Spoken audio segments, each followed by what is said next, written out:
if we like a quarterback, and when I say we, I'm saying like we as media, we as people who talk about sports a lot online or whatever, whenever you like a quarterback, you tend to give him the most charitable representation of his body of work, whether that's actually representative of the work they put out there.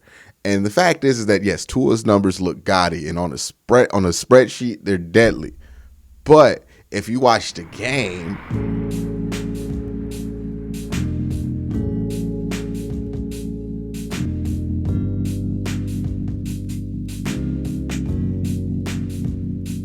there's been a lot of buzz about Tua Tagovailoa after the great game that he had against the Baltimore Ravens. 6 touchdowns, 2 interceptions, 6 touchdowns though, in a comeback victory. Came back from over 20 points in the fourth quarter. So now the question is being asked: is Tua that guy? He's playing well. Now, am I sitting here saying on national TV and radio that he's better than Josh Allen, that he's better than Patrick Mahomes, that he's better than Justin Herbert, Lamar Jackson? Yeah. No, I'm not saying that. But what I will give credit to is the way he played yesterday, and the precision is better. Just look at the overall stat line. It's beyond impressive, and I just feel like there is this little thing with Key about smaller quarterbacks in Tua that it automatically goes into, well, he's just not the answer for this team, and yet they're 2-0. So we just came up a call about Jameis Winston, and they'll be fine, and, it was one game. I'm like, You'll okay. take Tua over Jameis. Right now, yes. Yeah. That's a crazy question to ask. If you would take Tua over Jameis. Not that I think Jameis, well, he was available. Like, Tua's not available yet. So usually you would have a higher status placed on Tua. But it is an interesting question. And when we get to the class of quarterbacks, and, the NFL works interestingly, right?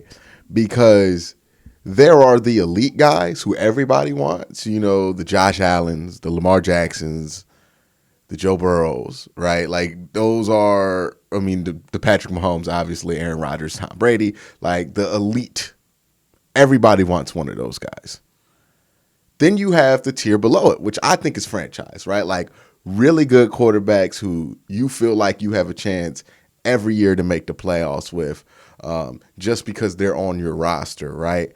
Somebody who like epitomizes this category as a player is like Ben Roethlisberger. He was never one of the greatest players in his generation. He was never an MVP candidate, but he was always really good, right? And I think that's where, some maybe Kyler Murray fits into that, right? There's a group of guys that are growing. I think Justin Herbert fits into that. Guys, you can make the argument for being elite. I guess some people are going to put Lamar here. Some people are going to put Lamar above. Some people are going to put Joe Burrow here. Some people are going to put Joe Burrow above. Deshaun Watson would probably be in this category. Like, these are guys who are just a step below those all-timers, right? Or the best of the league. And then you have this tier that nobody knows how to handle anymore, right? This used to be like the mid-range quarterback. This used to be a thing probably up until 2016. It was a thing where an Andy Dalton and a Joe Flacco could exist. But now the lane for mid-range quarterbacks doesn't exist anymore.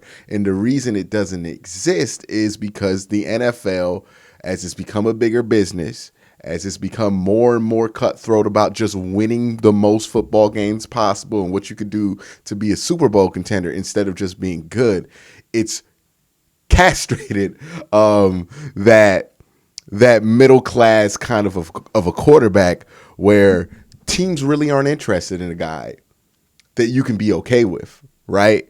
Because the commitment that you would have to do to build around a guy like that ends up not being worth it because there's still a ceiling on you, right? With the franchise guy, you don't feel like there's a ceiling. With an elite guy, you don't feel like there's a ceiling. But when you're with one of these guys, right, there's a ceiling.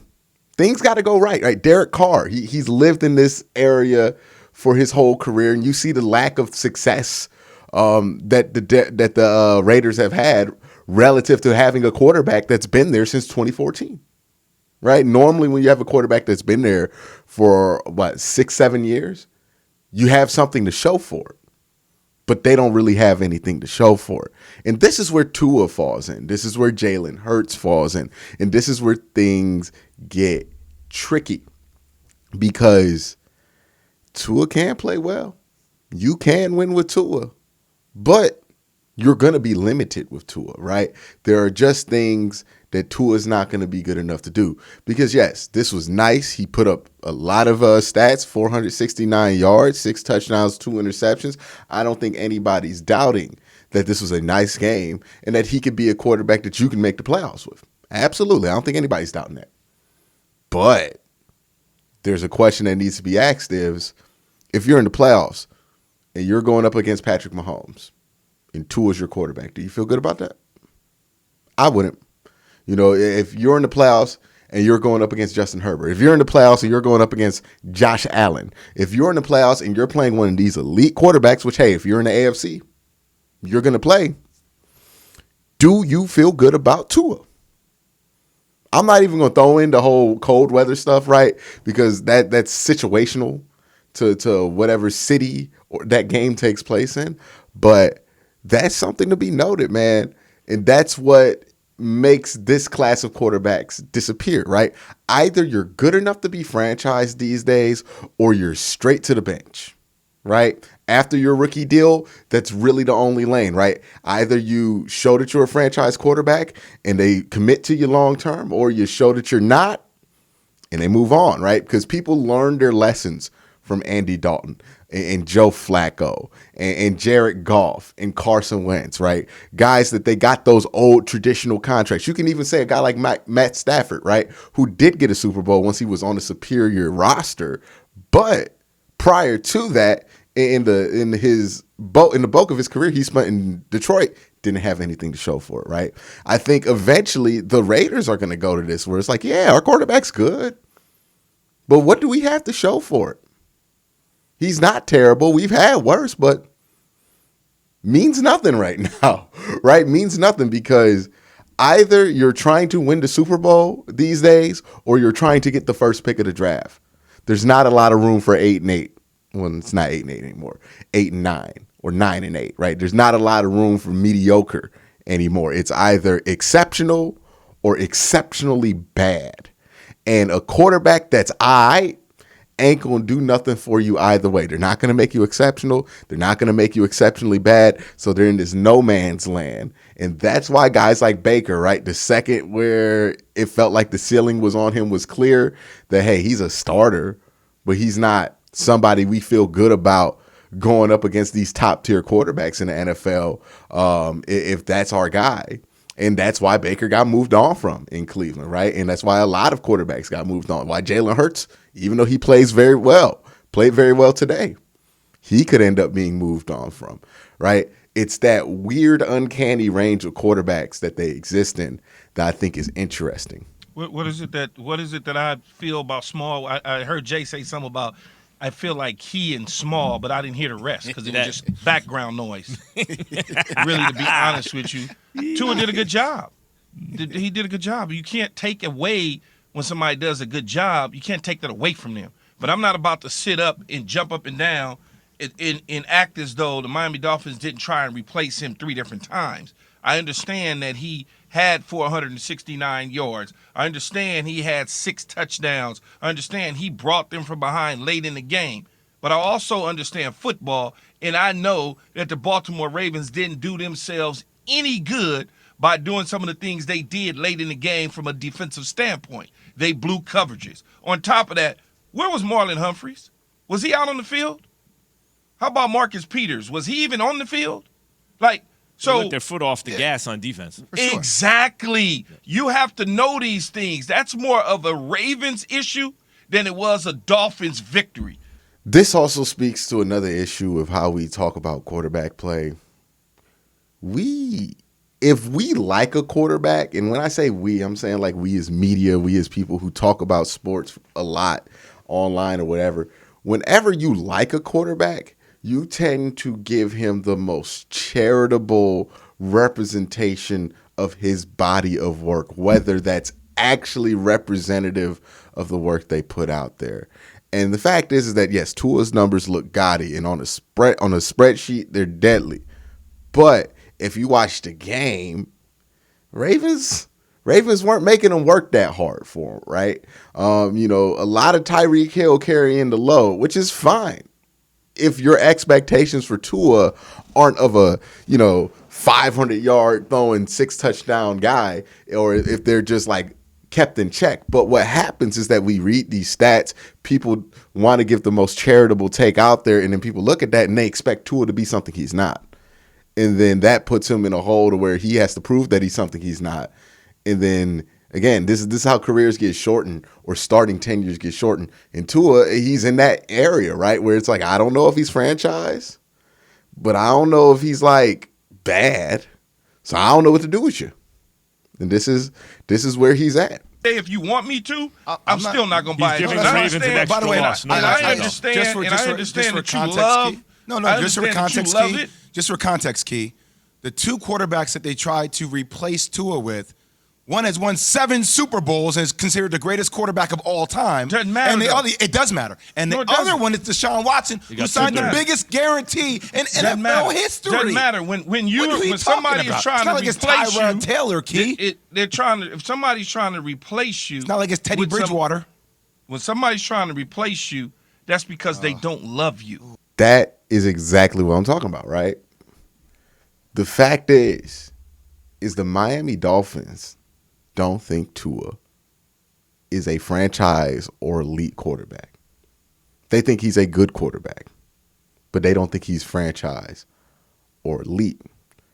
And the way you know that they don't think he's franchise or elite, and I'm not saying if they're right or wrong. If I don't know how many Tua stands there are, I ain't trying to make nobody mad, but the way you can tell they don't think he's elite or franchise is because they're consistently trying to get an elite or franchise quarterback. Tom Brady, right? Very public what Stephen Ross did. They were into Deshaun Watson sweepstakes. They don't feel like he's that guy, right? And that is what the issue with Tua is. It's not that he can't play good. It's not that he's not a good quarterback. He is a good quarterback. It's that he still has a ceiling. And if you're a quarterback in today's game with the ceiling, it's not really a lane for you anymore. There used to be lanes for dudes like this before the league got so offensive oriented and before there were so many good quarterbacks, right? Like a dude like Dak Prescott 10 years ago would probably be one of the 6 or 7 best quarterbacks in the NFL. Now he's just another guy that might be franchise. Might. Right? And with Tua, it's just unfortunate. 10 years ago, he would have been a franchise guy. They would have locked it up, and he would have been on the Miami Dolphins for like 10 years. That's just not the world he lives in anymore, right? Because he's a good quarterback, but he ain't a great one. He ain't a Hall of Fame one. And there's really no lane for just good now, right? Either you're great and exceptional, or you're trying to get the first pick of the draft. That is what teams want, right? Either we're going to get the franchise guy or not. But if you're kind of a franchise guy, that's kind of seen as a waste of money. And again, I can point to Matt Stafford. All that money the Lions spent paying Matt Stafford throughout the years, never won a playoff game. You could point to Derek Carr, all that money on Derek Carr. I don't believe he's ever won a playoff game. I think he's only played in one. They had 2 playoff appearances, but he got hurt before it. So he's made the playoffs twice, and has never won a playoff game. Never won a playoff game. Kirk Cousins, all that money they spent on Kirk Cousins, all that money they spent, what have they to show for it? Right? We can go on and list these guys. Ryan Tannehill, a guy that's been spent a lot of money on. What do they have to show for it? Teams are catching on. If you want to sign a franchise guy, do it. You'll probably get a good return on that. An elite guy, oh yeah. But if he's just good, kind of fall by the wayside. So dudes like Baker Mayfield, like Tua, like Jalen Hurts, who would have had long, fruitful, very expensive careers, like Matt Stafford and Sam Bradford and all those guys before him, now kind of are in a no man's land. And it's an interesting change to the landscape that is an NFL quarterback, to where, hey, if you draft a guy and he's not elite or franchise within 5 years, he's probably going to end up on a different team. And I don't think fan bases have caught up to that yet, because you can see the reaction when teams decide to move on from one of these guys. It's still based in that old logic of it, but that's just the league's moving in a different direction now, and that's the direction that they're moving in. So is Tua overrated or underrated? Like most quarterbacks, he's a little bit of both. Tua's good. He ain't as good as people want to make him out to be. People make Tua out to be like he's franchise. He's clearly not considered franchise by his own franchise. He's not as bad as everybody else wants to make him out to be. Everybody wants to say he's a bust. He's not a bust. He's just good. But the problem for Tua is really ain't no lane for just good anymore. It's going to be interesting to see how the career shake out.